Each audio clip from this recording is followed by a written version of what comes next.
माननीय संजय सिंह जी। धन्यवाद मान्यवर, आपने इस रेल बजट पर मुझे बोलने का मौका दिया।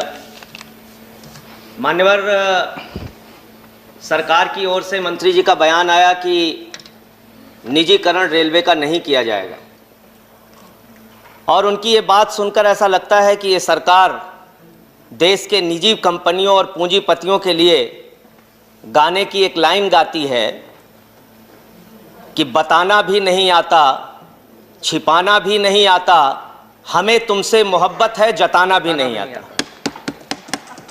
निजीकरण करना भी है और मना भी करना है। आपने कहा निजीकरण नहीं करेंगे। 109 प्राइम रूट्स पर आप 150 ट्रेनें चलाने जा रहे हैं। देश के 50 रेलवे स्टेशंस को आप निजी हाथों को देने जा रहे हैं। हबीबगंज रेलवे स्टेशन आपने निजी हाथ को दिया। वहां की हालत जाकर पता कीजिए मान्यवर, वहां पर 50 रुपए मोटरसाइकिल रखने का लगता है। वहां पार्किंग के लिए 150 रुपए कार का देना पड़ता है। आपने प्लेटफॉर्म टिकट 30 रुपए का कर दिया। पैसेंजर ट्रेन का 3 गुना किराया बढ़ा दिया। जब आपसे पूछा जाता है तो आप बहुत हास्यास्पद तर्क देते हैं। कहते कोरोना के समय में पैसेंजर ट्रेन में भीड़ ना हो इसलिए किराया हमने बढ़ा दिया। पेट्रोल का दाम क्यों बढ़ाया? बोले कार ना चलाने पाए, मोटरसाइकिल ना चलाने पाए। डीजल का दाम क्यों बढ़ा दिया? माल की ढुलाई ना होने पाए। अरे गैस का दाम क्यों बढ़ा दिया? लोग खाना ना खाने पाए। यह आपका तर्क है। देश में कोई भी चीज महंगाई बढ़ाने के लिए आप एक नया हास्यास्पद तर्क लेके आते हैं जिसका सच्चाई से कोई लेना देना नहीं होता। निजीकरण आप कैसे कर रहे हैं? मेंटेनेंस के क्षेत्र में निजीकरण, सफाई कार्यों के क्षेत्र में निजीकरण, फैक्ट्री और उत्पादन के क्षेत्र में निजीकरण, सिग्नल के क्षेत्र में निजीकरण, इलेक्ट्रिफिकेशन के क्षेत्र में निजीकरण। रेलवे में मजदूरों की, सरकारी कर्मचारियों की संख्या मानवर 1974 के स्वर्गीय जॉर्ज फर्नांडिस जी के आंदोलन में रेल हड़ताल में 17 लाख कर्मचारी होते थे। जब ट्रेनें कम थी, जब यात्री एक जगह से दूसरे जगह कम यात्रा करते थे। आज 2.5 करोड़ लोग प्रतिदिन एक स्थान से दूसरे स्थान रेलवे के माध्यम से जाते हैं, और आज आपने कर्मचारियों की संख्या पहुंचा दी 12,26,000। 17 लाख से घटा के 12 लाख। यह निजीकरण के कारण हुआ, हर क्षेत्र में निजीकरण के कारण हुआ। और अब आप तो एक नया तरीका लेके आ गए हैं, लेटरल एंट्री।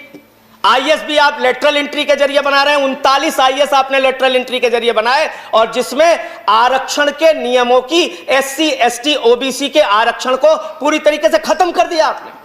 और निजीकरण जो आप रेलवे में लेके आ रहे हैं, इसके पीछे आपकी सबसे खतरनाक मंशा है एसटी, एससी, ओबीसी के आरक्षण को धीरे धीरे समाप्त करने की आपकी योजना है।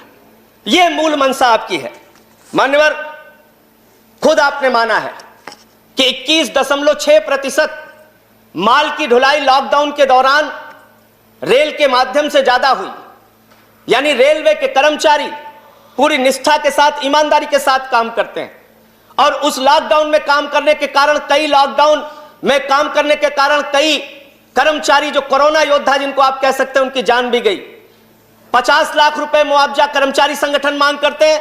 20 लाख रुपए मुआवजा आपने दिया, फिर उसको बढ़ा के 35 लाख किया। आज तक उनको मुआवजा नहीं मिल पा रहा है। रेल के जो कर्मचारी इस कोरोना काल में जिनका जीवन गया, और कोरोना काल में मान्यवर 2.5 करोड़ की आपकी क्षमता एक जगह से दूसरे जगह यात्रियों को पहुंचाने की प्रतिदिन की है, लेकिन हमने देखा कि किस तरीके से रो रो के ट्रेनें चलाई गई, किस तरीके से लोगों को तरसाया गया ट्रेनें चलाने के नाम पर। और 40 ट्रेनें रास्ता भटक जाती हैं, 80 लोगों की जान चली जाती है। मुजफ्फरपुर के स्टेशन का वो दृश्य आज भी हम लोग नहीं भूल पाते। एक मां के ऊपर से उसका छोटा बच्चा आंचल हटा रहा था, उसकी मां कंक्लूड करिए संजय जी। बस खत्म कर रहा हूं मान्यवर, अंत में सिर्फ इतना ही बात कहना चाहता हूं कि आप कृपा करके रेलवे कर्मचारियों को निजी हाथों में मत दीजिए। यह एक बहुत बड़ा सेक्टर है जहां से रोजगार भी मिलता है, और जहां गरीब आदमी को एक भरोसा होता है कि हम सस्ते में दामों में यात्रा कर पाएंगे, सस्ते किराए में यात्रा कर पाएंगे। जिस दिन आप इसको निजी हाथों में देंगे, कर्मचारियों का तो आप आरक्षण के तहत उनकी नौकरियां खत्म करेंगे, एक बात है। और दूसरी बात यह है कि हिंदुस्तान के लोगों को तकलीफें और उनकी यात्राएं, उनकी दुश्वारियां बढ़ेंगी। अंत में कुलियों की बात यहां पर आई।